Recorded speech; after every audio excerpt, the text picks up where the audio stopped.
નમસ્કાર, હું છું નિધિ પટેલ અને આપ જોઈ રહ્યા છો ઝી 24 કલાકનો લોકલક્ષી કાર્યક્રમ કંટ્રોલ રૂમ. ગુજરાતની જનતા માટે આશાનું એકમાત્ર કિરણ એટલે ઝી 24 કલાકનો કંટ્રોલ રૂમ. જ્યારે પણ સામાન્ય માણસ પર કોઈ આફત આવે છે, જ્યારે વહીવટી તંત્ર કાન બંધ કરી લે છે અને ખાનગી સંસ્થાઓ પોતાની મનમાની પર ઉતરી આવે છે, ત્યારે કંટ્રોલ રૂમની ટીમ જનતાની પડખે ઢાલ બનીને ઊભી રહે છે.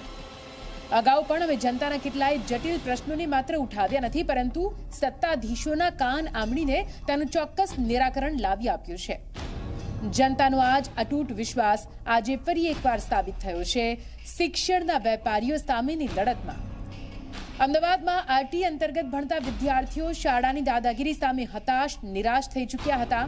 તેમણે કંટ્રોલ રૂમમાં ફોન કર્યો, મદદ માંગી અને જુઓ ઝી 24 કલાકે કેવી રીતે આ બાળકોને અપાવ્યો છે તેમના શિક્ષણનો આજના એપિસોડમાં.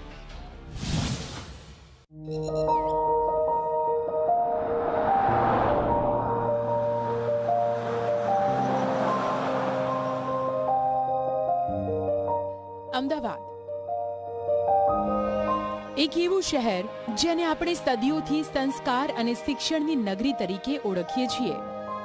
આ એ જ ભૂમિ છે જ્યાં મહાત્મા ગાંધીએ ગુજરાત વિદ્યાપીઠનો પાયો નાખીને દેશને રાષ્ટ્રવાદી શિક્ષણનો માર્ગ બતાવ્યો હતો અને આજે શિક્ષણનું મોટું હબ બની ગયું છે. પણ શું આજે આ જ અમદાવાદમાં શિક્ષણ માત્ર એક વ્યાપાર બનીને રહી ગયું છે? શિક્ષણનો હેતુ માસૂમોના ભવિષ્યને ઘડવાનો છે કે પછી માત્ર મોટી મોટી ઇમારતો બનાવીને તિજોરીઓ ભરવાનો? પણ શું આ શિક્ષણ નગરીમાં ગરીબ અને મધ્યમ વર્ગના બાળકોના ભવિષ્યને કચડવાનો પ્રયાસ થાય છે? આ છે અમદાવાદના ઘોડાસર વિસ્તારનું પુનિતનગર રેલવે ક્રોસિંગ અને અહીં રહે છે શીતલબેન સમેજા. શીતલબેનના ઘરમાં ખુશીનો માહોલ હોવો જોઈતો હતો, કેમ કે તેમનો દીકરો ધોરણ 8 પાસ કરીને હવે હાઈસ્કૂલમાં આવ્યો હતો. પણ ખુશીના બદલે આ પરિવારના ચહેરા પર ચિંતાની લકીરો હતી. મણિનગરની ડિવાઇન બર્ડ સ્કૂલે મનમાની ચલાવીને તેમના દીકરા સહિત આરટીઈમાંથી આવતા 45 જેટલા ગરીબ બાળકોને ધોરણ 9માં એડમિશન આપવાની ના પાડી દીધી.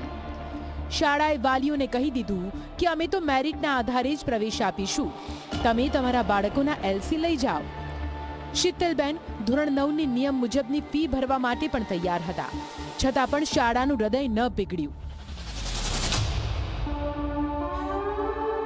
સ્માર્ટ સિટીની આ ખાનગી શાળાઓ ગરીબ બાળકો માટે કેવી રીતે કસાઈખાનું બની રહી છે તેનો આ જીવતો જાગતો પુરાવો હતો.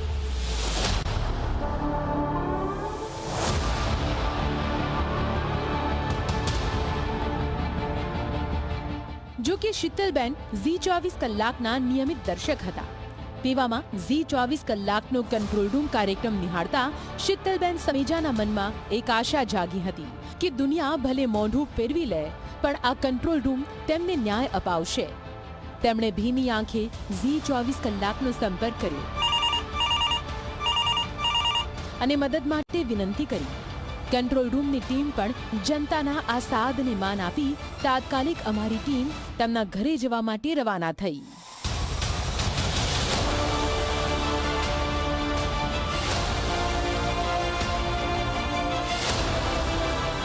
ન્યૂ મણિનગર વિસ્તારમાં રહેતા શીતલબેન અને શીતલબેનના જે દીકરા છે એ ડિવાઇન બર્ડ સ્કૂલમાં આરટીઈમાં ધોરણ 1થી 8 સુધી અભ્યાસ કર્યો. હવે શાળા ધોરણ 9માં વાલી ફી ભરવા તૈયાર છે, પરંતુ તેમ છતાં પ્રવેશ આપવા માટે ઇનકાર કરી રહ્યા છે. આ રીતની રજૂઆત શીતલબેને ઝી 24 કલાકના કંટ્રોલ રૂમ સમક્ષ કરી છે.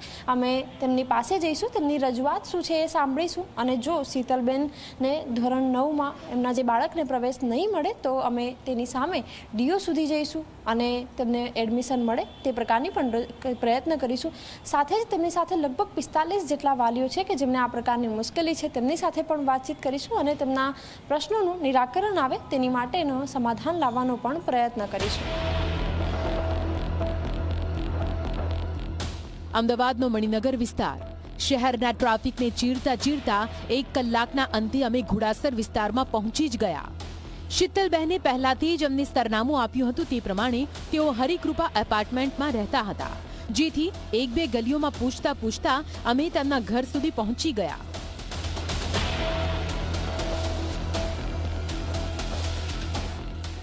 અમારી ટીમે જ્યારે શીતલબેનના ઘરમાં પગ મૂક્યો ત્યારે ત્યાંની પરિસ્થિતિ જોઈને દિલ દ્રવી ઉઠ્યું.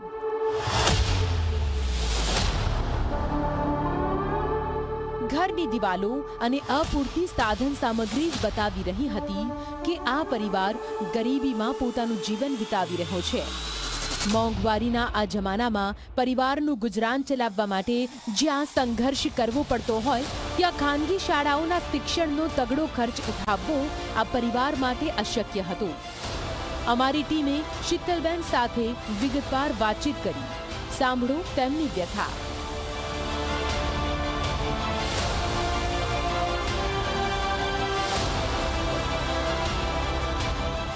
મણિનગરના જે બાળકના જે વાલી છે એમને ઝી 24 કલાકના કંટ્રોલ રૂમ સમક્ષ કરી અમે ત્યાં પહોંચ્યા છીએ. એમની સાથે વાતચીત કરીશું, એમની રજૂઆત શું છે તે જાણીશું, તેમની સાથે વાતચીત કરીશું. અચ્છા, આપ જણાવો, આપનું બાળક ધોરણ 8 સુધી અભ્યાસ કર્યો, શું પ્રોબ્લેમ છે એમને? મારો બાબો આરટીમાં ભણતો હતો, 1st સ્ટેન્ડર્ડથી 8th સ્ટેન્ડર્ડ સુધી, પણ હવે એ લોકો અમને ના પાડે છે કે તમે 9th સ્ટેન્ડર્ડમાં બીજા સ્કૂલમાં ગોતી લેજો એડમિશન, કેમ કે અમારી પાસે સીટ છે નહીં અને અમે તમે એલસી લઈ જાઓ કહીને અમને ફોર્સ કરી રહ્યા છે.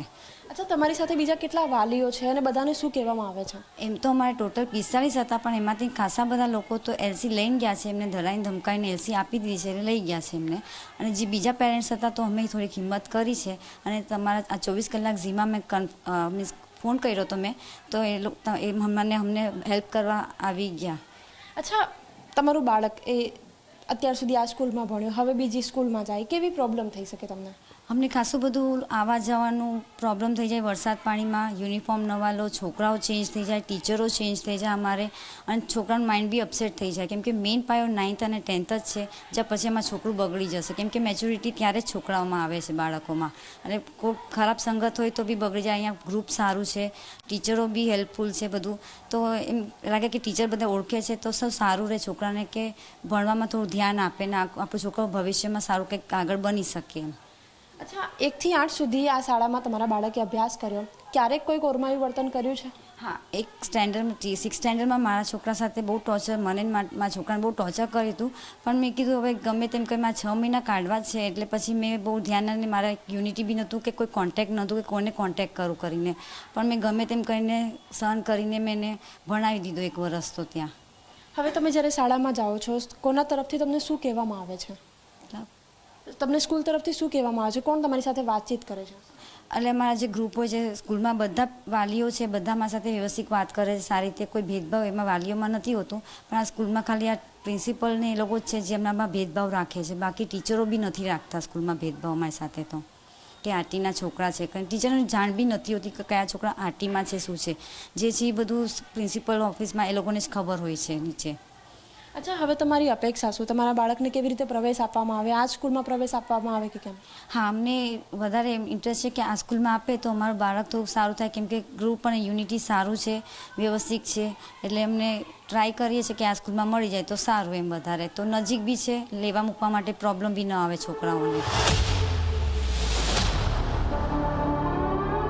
ખાનગી શાળાનો ખર્ચ ઉઠાવવા સક્ષમ નહોતા એટલે જ સરકારે ગરીબ બાળકો માટે બનાવેલા આરટીઈ કાયદાનો આ પરિવારે સહારો લીધો હતો, જેથી દીકરાનું ભવિષ્ય સુધરે. પણ અહીં તેમની આશા ઠગારી નીવડી. જ્યારે અમારી ટીમે શીતલબેન સાથે વિગતવાર વાતચીત કરી ત્યારે ખબર પડી કે આ પાપ માત્ર એક માસૂમ સાથે નથી થયું, અન્ય બાળકોને પણ આ જ રીતે શાળાએ એડમિશન માટે ના પાડી દીધી છે. ડિવાઇન બર્ડ સ્કૂલની દાદાગીરીનો ભોગ બનનાર શીતલબેનનો દીકરો એકલો નથી, પણ આ જ સોસાયટી અને આસપાસના વિસ્તારના 45 જેટલા વિદ્યાર્થીઓ આ જ સળગતી સમસ્યાનો સામનો કરી રહ્યા છે. આ તમામ એવા બાળકો હતા જેઓ આરટીઈ હેઠળ ધોરણ 8 સુધી મફતમાં ભણ્યા હતા અને હવે ધોરણ 9માં આવતા જ શાળાએ તેમને દૂધમાંથી માખીની જેમ કાઢી ફેંક્યા. આ કોઈ નાની ભૂલ નહોતી, પણ ગરીબ પરિવારોના બાળકોને શિક્ષણથી વંચિત રાખવાનું એક બહુ મોટું કાવતરું હતું. દેશના દરેક બાળકનો એ બંધારણીય અધિકાર છે કે તે પ્રાથમિક શિક્ષણ મફત મેળવી શકે, અને એટલા જ માટે આરટીઈ એક્ટ અમલમાં લાવવામાં આવ્યો. મહત્વની વાત એ છે કે કેટલીક શાળાઓ સરકારના આવા સારા ઉદ્દેશોને પાર નથી પડવા દેતી અને બાળકોને ફીલ કરાવે છે ઓરમાયું વર્તનથી. હાલ મણિનગર વિસ્તારમાં આવેલી જે ડિવાઇન બર્ડ્સ સ્કૂલ છે એ સ્કૂલના જે આરટીઈના 45 જેટલા વાલીઓ છે તેમને ધોરણ 9માં પ્રવેશ આપવા નથી માંગતી. જે વાલીઓ છે તેઓ ફી ભરવા તૈયાર છે. ધોરણ 9ની જે શાળા દ્વારા રેગ્યુલરાઇઝ કરવામાં આવેલી ફી છે એ ભરવા તૈયાર છે, પરંતુ તેમ છતાં આરટીઈના બાળકોને પ્રવેશ ધોરણ 9માં નથી આપવા માંગતી. શાળાની મનમાની અને દાદાગીરી સામે વાલીઓ વિદ્યાર્થીઓ હતાશ હતા. જો કે દેશના ભવિષ્ય કહેવાતા બાળકો સાથે આ ઘોર અન્યાય હતો અને એ અન્યાય સામે સવાલ ઉઠાવવો અનિવાર્ય બની જાય છે. અને જ્યારે સરકારી કાયદાઓ પણ આ શિક્ષણના વેપારીઓ સામે ટૂંકા પડે ત્યારે જનતા માટે આશાનું એકમાત્ર કિરણ બને છે ઝી 24 કલાકનો કંટ્રોલ રૂમ. સૌપ્રથમ આ મામલે શાળા સંચાલકોનું શું કહેવું છે તે જાણવું પણ જરૂરી હતું. તેથી અમે શીતલબેનને કહીને અન્ય વાલીઓને શાળાએ બોલાવવાનું નક્કી કર્યું.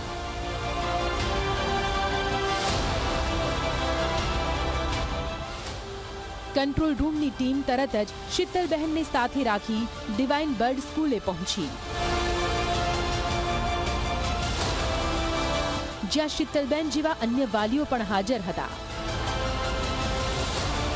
પોતાના બાળકોના ભવિષ્ય માટે શાળાના સત્તાધીશો સામે હાથ જોડીને આજીજી કરી રહ્યા હતા, પણ પથ્થર દિલનું વહીવટી તંત્ર પીગળવાનું નામ નહોતું લેતું. વાલીઓએ શું કહ્યું સાંભળો. 9થમાં એનું એડમિશન કરવાનું છે આગળ, અને આ જ સ્કૂલમાં એનું ચાલુ હતું ભણવાનું, પણ એ લોકો એવું કહે છે કોઈ પણ કારણસર વગર કે તમે અહીંથી એલસી લઈ લો. અમે પૂછીએ છીએ રીઝન આપો, પણ રીઝન કંઈ આપતા નથી. બસ એમ કહે છે કે આરટીમાંથી 8 ધોરણ સુધી હતું, 8 ધોરણ પતી ગયું, હવે તમે 9થમાં બીજી સ્કૂલમાં જઈ શકો છો. બીજી સ્કૂલમાં અમે ઘણી જગ્યાએ ટ્રાય કર્યો છે, પણ ક્યાંય અમારે એડમિશન થતું નથી. અમે એમને ત્યાં સુધી કીધું છે કે ભાઈ જે બી ફીસ થતી હોય, જે ડોનેશન લેવું હોય લઈ લો, તો અમને એડમિશન આપો, અમારા બાળકનું ભવિષ્યને સવાલ છે. પણ એ આપવા માટે તૈયાર જ નથી. ઘણી રિક્વેસ્ટ કરી છે અમે. અચ્છા, તમારા બાળક માટે પણ આવું જ કહેવામાં આવી રહ્યું છે? સેમ કે તમે લઈ જાઓ એલસી અને તમે 2-3 સ્કૂલોમાં જોઈ લો કે તમને મળે છે કે શું નથી, પણ મળતું જ નથી. કોઈ સ્કૂલમાં છે કે ફૂલ છે. તો હવે આ સ્કૂલ જ નથી આપી રહી તો બીજા સ્કૂલવાળા ક્યાં આપશે? તમે તો 1 થી 8 સુધી તમે છોકરાને ભણાયું છે ને તમે જ ના પાડો છો, તો બાકી તો ના જ પાડશે ને કે ફૂલ છે स्कूल. હવે हमारे बच्चों को तो 3 साल से हैरान करते हैं, हर साल ऐसा करते, 2 विषय में फेल करते और यूं ही बोलते हैं कि इनको कुछ आता नहीं और कोई नहीं. यही 2 ही बच्चे दिखते, जुनेरा और तैबाई. અચ્છા, તમારો શું અનુભવ થયો? શાળામાં ગયા તમે, શું કહેવામાં આવ્યું તમને? શાળામાં ગયા પછી અમે બધા ડોક્યુમેન્ટ જમા કરવાનું કીધું. ડોક્યુમેન્ટ પણ જમા થઈ ગયા. એ પછી પણ એમ કહે છે કે તમે મેરિટમાં નામ પડશે તો જ તમને એડમિશન મળશે, નહીં તો બીજી સ્કૂલમાં તપાસ કરજો. અને મેં પણ એવું કહ્યું કે ભાઈ એવું હોય તો પછી તમે ડોક્યુમેન્ટ કેમ જમા કર્યા? તો કે એક કામ કરો, બ્લેન્ક પેપર પર સાઇન કરી દો એટલે એલસી તમારું તૈયાર 2 દિવસમાં થઈ જશે. ખાલી આરટીઈના જે બાળકો છે એ લોકોને જ મેરિટ માટે શરતો રાખી છે કે બીજા બધા બાળકો? આરટી માટે જ શરત લાગેલી છે કે ભાઈ આરટી વાળા છે એટલે તમારું 1 થી 8 કમ્પ્લીટ થઈ ગયું છે, 9થમાં બીજી સ્કૂલમાં તમે જઈ શકો છો એડમિશન લેવા. અચ્છા, અન્ય જે વાલીઓ છે એમની સાથે પણ વાતચીત કરીશું, એમને પૂછીશું. અચ્છા, આપ જણાવો, આપનું બાળક કયા ધોરણમાં છે અને શું કહેવામાં આવ્યું? 8માં છે, 9માં આવ્યો, પણ એને બી એવું જ કહે છે તમે બી એલસી લઈ જાઓ કે જગ્યા જ નથી. તો અમારા છોકરાને બીજી સ્કૂલમાં બી જગ્યા નથી કે અમે આરટીના અમારા સ્કૂલના ને રાખીએ કે બીજાને રાખીએ. એ લોકો બી ના પાડે, ફૂલ છે કે છે, ફૂલ છે, તો અહીંયા બી ના પાડે છે. તો અમારા બચ્ચાને ક્યાં મૂકીએ અમે? તો એ પ્રોબ્લેમ. આ લોકો બસ બધાને એમ કહે છે બહાર મૂકો. કોઈ જગ્યા છે જ નહીં, બધી જગ્યાએ જઈને આયા, પૈસા ભરતા બી ના પાડે છે. વાલીઓ જિલ્લા શિક્ષણ અધિકારી એટલે કે ડીઈઓ કચેરીના ધક્કા ખાઈને આવ્યા હતા, પણ ત્યાં સાહેબો હાજર નહોતા. વાલીઓનો ગંભીર આક્ષેપ હતો કે શાળા મેરિટનું નાટક કરી રહી છે, કારણ કે આરટીઈ સિવાયના જે બાળકોના ઓછા ટકા છે તેમને તો બેકડોરથી એડમિશન આપી દેવાયા છે. પૈસાના જોરે ચાલતા આ શિક્ષણના બજારમાં ગરીબના બાળકનો કોઈ વાલી વારસ નહોતો. શાળાની આ ખુલ્લી દાદાગીરી જોઈને ઝી 24 કલાકની ટીમ એક્શન મોડમાં આવી. આ સમગ્ર મામલાને લઈને હવે શિક્ષણ અધિકારીને વાત કરવી અનિવાર્ય હતી, એટલે અમે અમદાવાદ શહેરના ડીઈઓને મળવાનું નક્કી કર્યું. હવે ઝી 24 કલાકના કંટ્રોલ રૂમની ટીમ ગ્રાઉન્ડ ઝીરો પર વાલીઓ સાથે ઊભી હતી. વાલીઓની આંખોમાં ભલે આંસુ હતા, પણ મનમાં એક પાક્કો વિશ્વાસ હતો કે હવે જો ઝી 24 કલાક તેમની વહારે આવ્યું છે તો ગમે તે ભોગે આ સમસ્યાનું સોલ્યુશન આવીને જ રહેશે. જનતાના આ જ ભરોસાને અમારો જુસ્સો બનાવીને અમે પણ આર પારની લડાઈ માટે અમારી આગળની કાયદેસરની કામગીરી શરૂ કરી.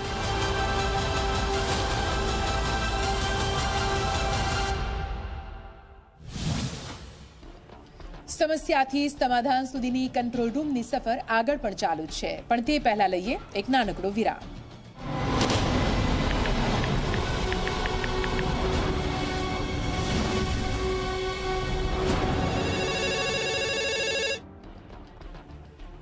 વાલીઓની આંખોમાં રહેલો આ જ વિશ્વાસ અમારી સૌથી મોટી તાકાત છે.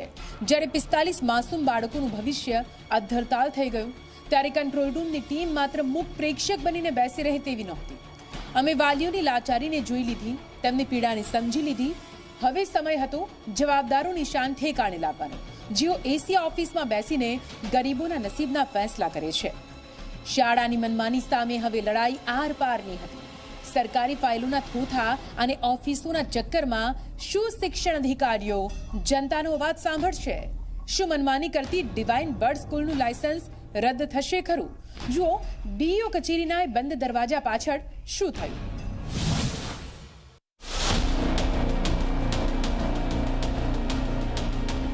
અમે પૂછીએ છીએ રીઝન આપો, પણ રીઝન કંઈ આપતા નથી. બસ એમ કહે છે કે આરટીમાંથી 8 ધોરણ સુધી હતું, 8 ધોરણ પતી ગયું, હવે તમે 9થમાં બીજી સ્કૂલમાં જઈ શકો છો. કે ભાઈ આરટી વાળા છે એટલે તમારું 1 થી 8 કમ્પ્લીટ થઈ ગયું છે, 9થમાં બીજી સ્કૂલમાં તમે જઈ શકો છો એડમિશન લેવા.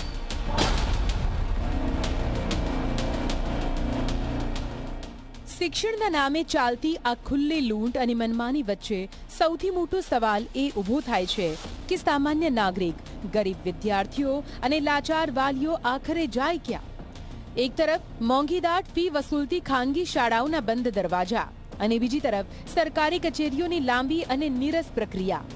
આ ચક્રવ્યૂહમાં ગરીબનો દીકરો ક્યાં સુધી પીસાતો રહેશે? મણિનગરની આ શાળાએ આ માસૂમોના ભવિષ્ય પર જે પ્રશ્નાર્થ ચિહ્ન મૂકી દીધું હતું તેનાથી વાલીઓ સંપૂર્ણપણે ભાંગી પડ્યા હતા, પરંતુ હવે ઝી 24 કલાક તેમની પડખે હતું.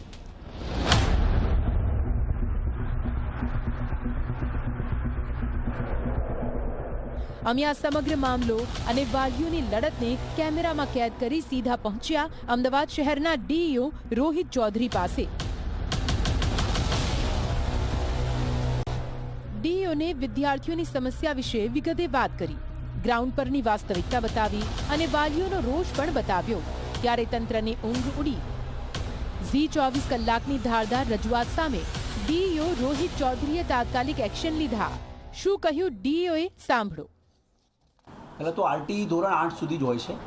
આરટીમાં પ્રવેશ મળેલો હોય ધોરણ 8 સુધી જે તે શાળામાં અભ્યાસ કરતા હોય છે, ત્યારે એ શાળામાં 9 થી 12 આગળ એ જ એકમ જો ચાલતું હોય તો આ વિદ્યાર્થીઓને જો એ પાત્રતા ધરાવતા હોય તો ચોક્કસ એમને પ્રવેશ આપવો પડે. પ્રવેશની ના પાડી શકાય, કારણ કે ખાસ કરીને જ્યારે જીઈઆરમાં 100% જ્યારે લક્ષ્યાંક પ્રાપ્ત કરવાનો હોય એનઈપી 2020 અંતર્ગત 2030 સુધી કોઈ પણ બાળક જે છે માધ્યમિક શિક્ષણથી પણ વંચિત ન રહે તે પ્રકારના જ્યારે પ્રયાસો સરકાર કક્ષાએથી કરવામાં આવી રહ્યા હોય અને 100% બાળકોનો પ્રવેશ થાય અને ડ્રોપઆઉટ 0 થાય તે પ્રકારનો જ્યારે પ્રયાસ હોય ત્યારે ડિવાઇન બર્ડ્સને અમે તાત્કાલિક સૂચના આપી દીધી છે કે આ જે વિદ્યાર્થીઓ છે આરટીના એ પાત્રતા ધરાવતા તમામ બાળકોને આપણે પ્રવેશ આપવાનો થાય છે. અમે આ બાળકોને પ્રવેશ અપાવીશું અને આગામી દિવસોમાં આ બાબતે અન્ય શાળાઓને પણ જો આવા પ્રકારે પ્રવેશ ના આપે તો અમે ચોક્કસ એના મૂળ કારણો સુધી, કારણ કે ઘણી વખતે એવું બનતું હોય કે ધોરણ 9ના જે માન્ય વર્ગો હોય એના કરતાં વધારે વિદ્યાર્થીઓ થઈ જતા હોય, ધોરણ 8માં વધુ વર્ગો હોય, 9માં ઓછા વર્ગો હોય, આવા પ્રશ્ન હોય છે. તો ચોક્કસ અમે આ દિશામાં પણ આગળ વધી અને કોઈ પણ બાળકનો પ્રવેશ ક્યાંય અટકે નહીં તે પ્રકારના પ્રયાસો કરીશું અને ડિવાઇન બર્ડ્સમાં ખાસ પ્રવેશ વિદ્યાર્થીઓને અપાવીશું. ડીઈઓએ તુરંત જ ડિવાઇન બર્ડ સ્કૂલને કડક શબ્દોમાં આદેશ કર્યો કે તમામ 45 બાળકોને કોઈ પણ શરત વગર તાત્કાલિક ધોરણ 9માં પ્રવેશ આપવો પડશે. આ અહેવાલ પ્રસારિત થતાં જ વાલી એકતા મંડળના ગણપત કલાલે પણ વાલીઓનો સંપર્ક કરી પ્રશાસન સમક્ષ ન્યાયની માંગને મજબૂત કરી.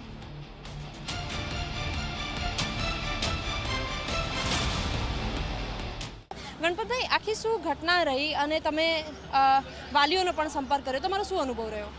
અનુભવ એ કે અમને 2 દિવસ પહેલાં મેસેજ મળ્યો કે ભાઈ જી ટીવી એક બ્રેકિંગ ન્યૂઝમાં ડિવાઇન બર્ડ મણિનગરમાં આવેલી સ્કૂલનું ચલાવી રહ્યા છે. તો એ મેં GTV 24માં કોન્ટેક્ટ કરીને વાલીનો એક નંબર લીધો અને વાલીનો નંબર એના માટે લીધો કે આરટી માટે હું છેલ્લા 10-12 વર્ષથી કામ કરી રહ્યો છું. તો એક વાલીનો નંબરમાંથી એક બીજા વાલીને લીધા, બીજા વાલીઓ થઈને બધા ભેગા થયા અને ઓછામાં ઓછા 30-35 વાલીઓ જઈને અમે મુખ્યમંત્રી સાહેબને અને શિક્ષણ મંત્રી સાહેબને રજૂઆત કરવા કાલે પહોંચી ગયા અને રજૂઆત કરી ત્યાં શિક્ષણ મંત્રી સાહેબને કરી, મુખ્યમંત્રી સાહેબ તરફથી કરી. પણ GTVનો એમાં ખૂબ મહત્ત્વનો રોલ રહ્યો કે બ્રેકિંગ ન્યૂઝમાં ક્યાંય ચાલતું હોય ત્યારે વાલી મંડળ અને વાલીના ગુજરાતના 24 જિલ્લામાં જે વાલી મંડળ છે એ લોકો પણ જાગ્યા. એટલે એનો ધન્યવાદ છે કે આરટીના વિદ્યાર્થીઓને પડખે ઊભા રહે છે. ત્યારે ડીઓ સાહેબને CM ઓફિસથી ફોન ગયો અને ડીઓ સાહેબે બાહેદારી આપી કે તમે સ્કૂલમાં કાલ સવારે પહોંચી જાઓ, તમારા બધા એડમિશનો આરટીના લાગતા થઈ જશે, તમારા જોડે ના કોઈ ડોનેશન માગશે ના એક્સ્ટ્રા એક્ટિવિટી ફીસ માગશે. એવી ટોટલી ચર્ચા અમારે ભાવિકભાઈ અને પ્રિન્સિપલ સાહેબ જોડે થઈ. ડીઓના કડક આદેશ અને Zee 24 કલાકના સતત દબાણ સામે આખરે નમવું પડ્યું ડિવાઇન બર્ડ સ્કૂલના વહીવટી તંત્રને. હવે શાળાને એડમિશન આપવા માટે આદેશ આપી દેવાયા હતા. જિલ્લા શિક્ષણ અધિકારીનો કડક આદેશ હાથમાં લઈને Zee 24 કલાકની ટીમ વાલીઓની આખી પહોંચ સાથે ફરી એકવાર મણિનગરની એ જ ડિવાઇન બર્ડ સ્કૂલના દરવાજે પહોંચી. શીતલબેનની રજૂઆત સાંભળ્યા બાદ હવે અમે તેમની સાથે ડિવાઇન બર્ડ સ્કૂલમાં આવ્યા છે. ડિવાઇન બર્ડ સ્કૂલ કે જે મણિનગર વિસ્તારમાં આવેલી છે, તેમના ટ્રસ્ટીઓ, તેમના જે સંચાલકો છે, એડમિનિસ્ટ્રેશન છે, એમની સાથે વાતચીત કરીશું. એમને પૂછીશું કે તેઓ બાળકોને એડમિશન હવે ક્યારે આપશે, કારણ કે સૂચના તેમને મળી ગઈ છે, રાજ્ય સરકારમાંથી સૂચના મળી છે અને સાથે જ ડીઓ તરફથી બી સૂચના મળી છે કે પ્રવેશ આપવો પડશે. જે શાળાના વહીવટી તંત્રમાં ગઈકાલ સુધી અહંકાર હતો, તે જ શાળાની હવા હવે બદલાયેલી જોવા મળી. કંટ્રોલ રૂમના સતત દબાણ અને કાયદાના સકંજા સામે આખરે શાળાના સંચાલકોએ ઘૂંટણ ટેકવવા પડ્યા. અમે જ્યારે કેમ્પસમાં પ્રવેશ્યા ત્યારે શાળાના જવાબદાર કર્મચારીએ કેમેરા સમક્ષ આવીને સ્વીકાર્યું કે તેઓ તમામ 45 બાળકોને એડમિશન પ્રોસેસ તાત્કાલિક ધોરણથી શરૂ કરી રહ્યા છે. એડમિશન પ્રોસેસ અમે ચાલુ કરી દીધી છે. જે કન્ફ્યુઝન હતું એ ક્લિયર કરી દીધું છે, એટલે આજથી એડમિશન પ્રોસેસ ચાલુ થઈ ગઈ છે. સો એના માટે કોઈ ઇશ્યુ નથી. થોડુંક એ લોકોના ભણતરમાં અને રિઝલ્ટમાં એમાં ડાઉટ હતો, એટલે એ લોકોને એવી રીતના હતું કે ભાઈ તમારી લેંગ્વેજ બેરિયર છે કે કંઈ બી ઇશ્યુ હોય તો એ ક્લિયર કરી દઈએ, but that is clear. So now admission process કેટલા બાળકોને એડમિશન આપો જેટલા છે એ બધા છે. શિક્ષણના વેપારીઓ સામે ગરીબ વાલીઓની આ એક ઐતિહાસિક જીત હતી. જે બાળકોનું ભવિષ્ય અંધકારમાં દેખાતું હતું, તેમના ચહેરા પર ફરીથી સ્મિત આવી ગયું. વાલીઓએ ભાવુક થઈને Zee 24 કલાકના કંટ્રોલ રૂમનો આભાર વ્યક્ત કર્યો.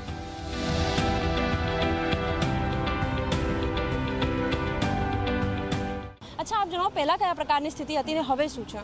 1 થી 8 સુધી છોકરા અહીંયા અભ્યાસ કર્યો હતો. 9મા ધોરણમાં એડમિશન નહોતું મળતું ત્યારે અમે મીડિયામાં ફોન કર્યો અને મીડિયામાં સૌથી વધારે 24 કલાક ન્યૂઝના સપનાબેને અમારી હેલ્પ કરીને કલાલ સાહેબ જોડે મળાયા અને કલાલ સાહેબ સંવિધાન સુધી લઈ ગયા. ત્યારથી અમને સારું મળી ગયું છે, ક્લીન ચીટ. હવે સ્કૂલની તરફથી બી અમને એડમિશન મળી ગયું છે, એટલે હવે અમારે રાહતની શ્વાસ લીધો છે. અચ્છા, થેન્ક યુ વેરી મચ મીડિયાવાળાને અને કલાલ સાહેબને. અચ્છા, તમે ગયા ટ્રસ્ટી સાથે વાતચીત કરી, હવે એમણે શું કીધું? એમણે એડમિશન આપવાની હા પાડી છે. બરાબર કહો તો અમને એડમિશન મળી જશે. કહો તો બિલકુલ. શીતલબેન પણ આપણી સાથે ઉપસ્થિત છીએ. શીતલબેન, આપ જણાવો કે પહેલાં કેવો જે સ્કૂલ છે એનો કેવો બિહેવિયર હતું અને હવે કેવું બિહેવિયર છે? હા, પહેલાં એમને ના પાડી હતી, પણ અમારે તમારા તક મીડિયાવાળા Zee 24 કલાકથી ને અને ગણપતભાઈથી અમને સારો હેલ્પ મળ્યો છે, એટલે અમે ખૂબ આભાર માનીએ છીએ કે અમને છોકરાને એડમિશન મળી ગયું છે. Thank you very much to all of you કે તમારા સપોર્ટથી અમે આટલા થયું છે સહકારથી ને. બિલકુલ. કેટલી મુશ્કેલી થવાની હતી કે જ્યારે જે શાળા છે એમને એડમિશન માટે ના પાડી, સ્કૂલ બદલાઈ જાય, બાળકનું આખું એન્વાયરમેન્ટ ચેન્જ થઈ જાય, પણ હવે શું જવાબ મળ્યો છે?